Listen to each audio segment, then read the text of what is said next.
আমাদের দেশে যদি কেবল টিভি লোকেরা যদি বাড়ি বাড়ি যে কেবল লাইন দিয়ে পয়সা নিয়ে আসতে পারে, আমি যদি রুফটপ সোলারগুলো যদি প্রাইভেটকে দিয়ে দেই, আর মাস শেষে যদি সে যে তার নেট মিটার নিয়ে যদি বিলটা দেখে বাড়িওয়ালার কাছ থেকে বিলটা নিয়ে আসে, অসুবিধা কোথায়? এবং শামসুল সাহেব যেটা বললেন যে বিল 60 টাকার উপরে হওয়ার কথা না, যদি 60 টাকা হয় তাহলে আমি মনে করি প্রত্যেকটা বাড়িওয়ালা তো খুশি হবে, সস্তায় বিদ্যুৎ পাচ্ছে। হ্যাঁ, আমার তো জ্বালানি ইম্পোর্ট কমে গেল, এটা তো আমার জন্য বিরাট সাশ্রয়। মানুষও বিদ্যুৎ পেল এবং আপনার সাশ্রয় হলো আপনার। তা আমি রুফটপস যেটা সোলার, এটা আমি মানে আমার পলিসির মধ্যে বলা আছে আমরা পুরো প্রাইভেট করে দেব। এবং আপনার যেগুলো জমির কথা বললেন, জমির ব্যাপারে আমি খুব সচেতন। এই জন্যই সচেতন যে আমিও তো কৃষকের সন্তান। কোনো এক যুগে ব্রিটিশ আমলে আমার পূর্বপুরুষরা তো কৃষিজীবী ছিল, সেখান থেকেই তো হয়তো আমার বাবা যে সে ব্রিটিশ আমলে 24 সালে উনি পাস করছেন, নিশ্চয়ই কোন কৃষকের সন্তান হিসেবে তো পাস করছে। তো কৃষি is the power house of Bangladesh. তো সেইটাকে নষ্ট করার কারো কোনো অধিকার নাই। কিন্তু গত সরকার যেভাবে কৃষি জমি নষ্ট করে এই ইপিজেড আর এই শিল্প অঞ্চল এই মুক্ত বানায় গেছে, এবং সেই সব জায়গা থেকে যেসব কৃষকদেরকে উচ্ছেদ করা হয়েছে, যাদের বাপদাদার ভিটা ছিল, আপনারা দেখেন না জানি না, আমি যেহেতু সিরাজগঞ্জে থাকি, অন্যান্য ডিস্ট্রিক্টে যাই, এইসব করে তাদেরকে বাস্তুহারা করা হয়েছে। তারা যৎসামান্য যা পেয়েছে সেটা বাজারে ঘাট করে খেয়ে ফেলছে। এখন তারা উদ্বাস্তের মতো জীবনযাপন করছে, তাদের খবর কেউ রাখে না।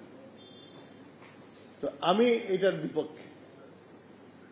কৃষি জমি নষ্ট করে এগুলো করা ঠিক হবে না।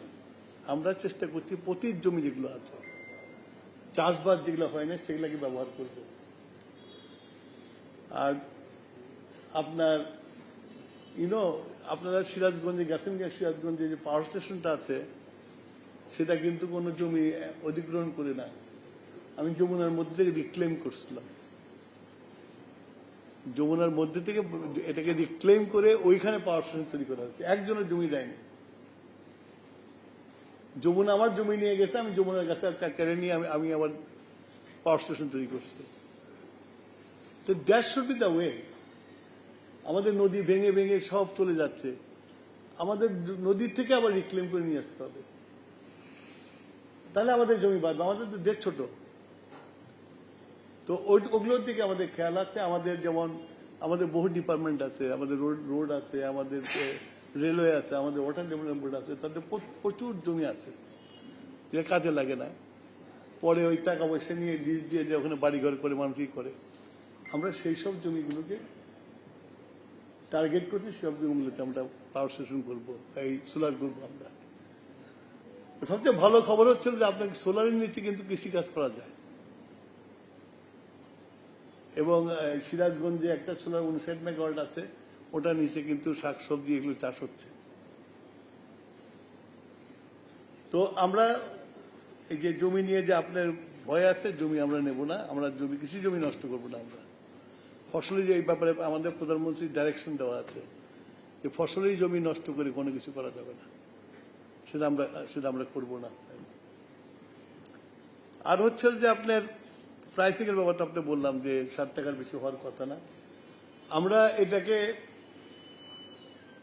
মানুষকে ইনভেস্টারকে আকৃষ্ট করার জন্য আমরা এইবারকার বাজেটে আমরা ট্যাক্সের অনেক ফ্যাসিলিটি দিয়েছি।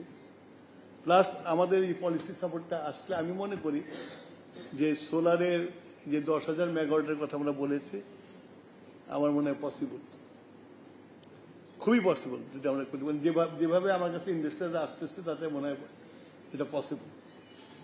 আর এই 10,000 মেগাওয়াট যদি আমরা করতে পারি 5 বছরে, তাহলে বাংলাদেশে একটা যুগান্তকারী পরিবর্তন আসবে।